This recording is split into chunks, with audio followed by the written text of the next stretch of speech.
race car driving. I mean, it's a career that not very many people have. A selected few have, I guess.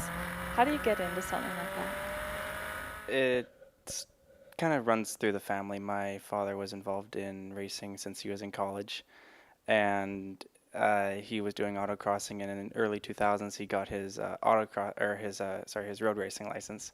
And so I kind of grew up watching racing, and then I knew it's always something I wanted to do. So I kept bugging him about getting in a go kart, and let's do this. I want to get into it, and finally in 2008 he said yes. And go karts are where most of the race car drivers today have started, so it's the logical choice for where to start your career. So it all began then in 2008.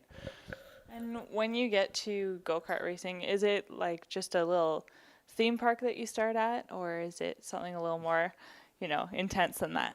Yeah, I get that question a lot. It's not even close to anything that you'd be able to rent at a local go-kart track. They're ridiculously powerful for the weight that they have, and they can corner at really, really high speeds. So to compare it to a rental car, it's not even the same. It's so they corner so well that you have to train physically to be able to hold your body up, because otherwise you're just gonna fall over, and your head won't end up falling over, and you won't know where you're going. The first time you ever did it, what went through your mind? I mean, were you scared at all? I was scared a little bit the first day. It was the first time I'd driven anything that fast, let alone driven much at all, because I was only 13 at the time. So just getting used to the speed was a lot of, it took a little while, but as soon as the first day was out of the way, it just turned into fun. And do you know what's the fastest you've hit? About 150 miles an hour. So they go pretty quick, yeah. What goes through your mind when you're at that speed? Just you're just focusing on making sure that you're gonna be at the right spot on the track whenever you hit the next corner, making sure you hit your marks, and making sure that you're gonna be in the right position to be the quickest out there. And you recently got back from Florida where you won back-to-back races. When it's something like that, at the end of it all, how do you even think, oh my goodness, I just won both those races? Like, what does that mean to you? It's huge. Being at an IndyCar event and racing in the Mazda Road to Indy is something I really, really, take for granted. Or I don't take for granted. It's really, it's a dream come true. So to be out there and be able to be top of the class in the series that I'm running in is, it's a phenomenal feeling. And being able to win both days was just it was so surreal. James Hinchcliffe, an IndyCar driver, Canadian IndyCar driver, won the same weekend in the big show. So, it was a good weekend to be Canadian down there, and everyone was gonna turn their eyes on us. So it's ever since then things have been really positive looking, and just looking forward to the rest of the year, and hopefully can continue the success.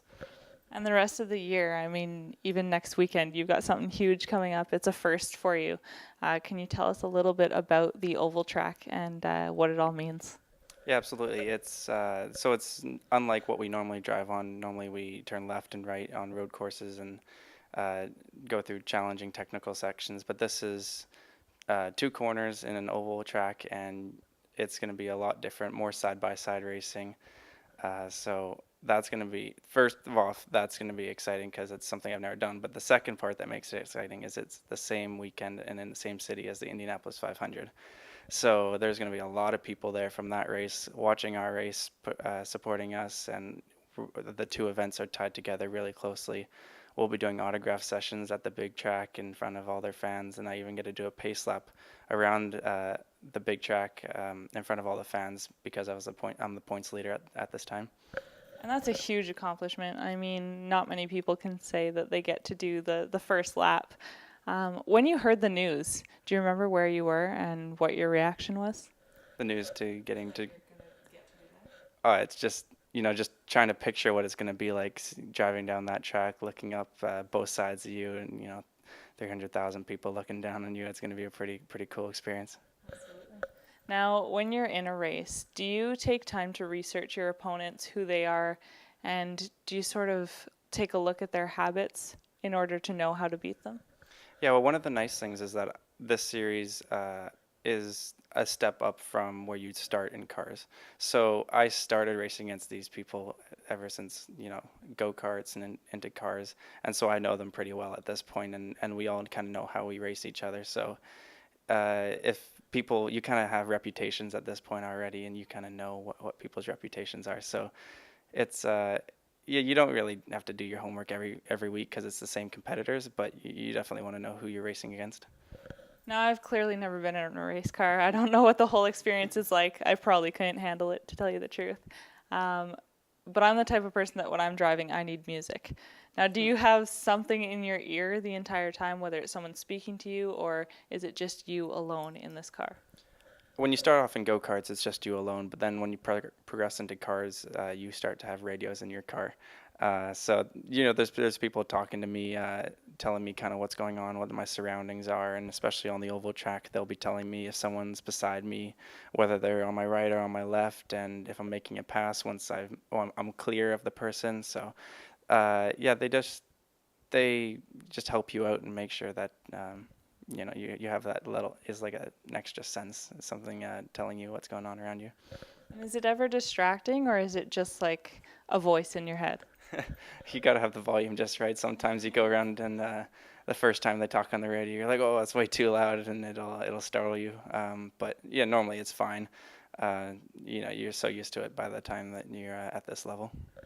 Now, I'm sure you've probably gone off track once in a while. How do you recover from something like that? Just forget about it. It's the easiest thing. Yeah.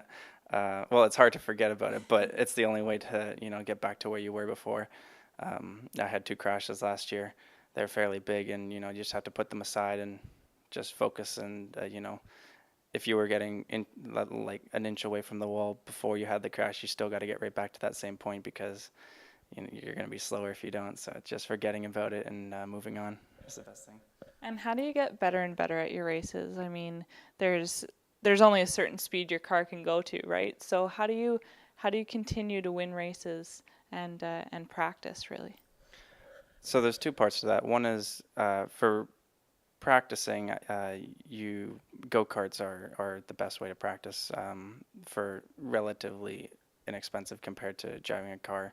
So I do that, once a week, once every other week, and I just try to stay. It really helps with your fitness and your reaction times, and just making sure that you're focused for when you get in a race car because in a go-kart everything happens super fast and it's it's just the best way to train.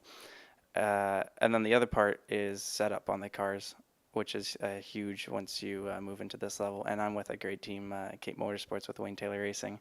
So they're the ones that make sure that the car is in tip-top shape and is ready to, win the races. And while they're making sure if it's in tip-top shape, do you get to choose your original car? How's that all work? In this series, all the cars are pretty much identical. So it doesn't matter which car you have. It's just, that everyone on my team would have pretty much the same car, and we just have to go out there and drive them to the best of our ability. And so between your teammates, the race between your teammates is in a sense the biggest race because that kind of gives you a gauge of how well you're performing. Now, the Mazda Road to Indy, can you tell us a little bit about it and what it's all about?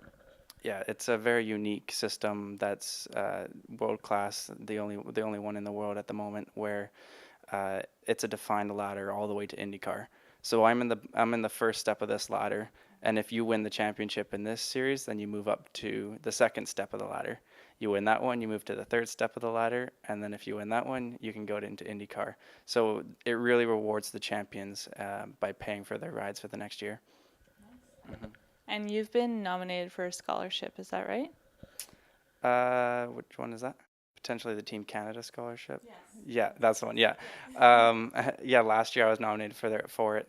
Didn't quite get it, and then hopefully this year I could, hopefully get the scholarship, and that would take me over to England to do a few races there. So that would be really exciting to go and represent Canada on the other side of the world.